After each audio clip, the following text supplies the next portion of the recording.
जब घटनाएं पढ़ते हैं तो हृदय में अपार वेदना होती है और खून में उबाल भी आता है। गुरु गोविंद सिंह चमकौर के किले में बैठे हुए हैं और चमकौर के किले में बैठे हुए हैं, उनके पास एक सूचना आती है कि उनके 2 बेटों को दीवार में जिंदा चिनवा दिया गया है। जरा विचार करना, ध्यान देना, उनके 2 बेटों को जीवित ही दीवार में चिनवा दिया गया है। और इस समाचार को सुन करके उनकी मां और उनकी पत्नी ने दम तोड़ दिया है। ये समाचार जब गोविंद सिंह के पास में जाता है तो वो सुन करके चुप बैठे रहते हैं। पास में जब उनके और लोग बैठे हुए थे, जो अन्य उनके सामंत आदि बैठे हुए थे, वो रोने चिल्लाने लगते हैं।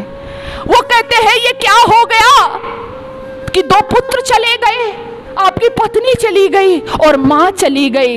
जब देखा कि गुरु गोविंद सिंह तो जैसे थे वैसे ही बैठे हैं, बल्कि अपने साथियों को समझाते हुए कहते हैं कि अरे साथियों, इसमें रोने की क्या बात है।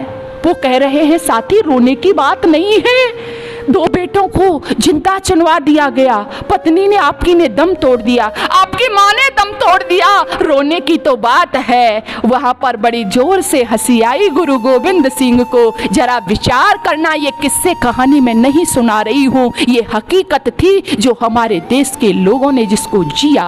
उस समय गुरु गोविंद सिंह कहते हैं कि अरे साथियों, ये तो हंसने की ही बात है, अरे रोने की बात तो तब होती जब मेरे पुत्रों ने किसी लालच में आकर के, किसी भय में आकर के, किसी प्रलोभन में आकर के अपने प्राणों का बलिदान न किया होता, धर्म परिवर्तन कर लिया होता, तब तो रोने की बात थी। अब तो हंसने की बात है कि मेरे बच्चों ने हंसते हंसते दीवारों में चिन गए, लेकिन धर्म परिवर्तन नहीं किया, अपनी संस्कृति को नहीं छोड़ा। तो ऐसे लोग थे।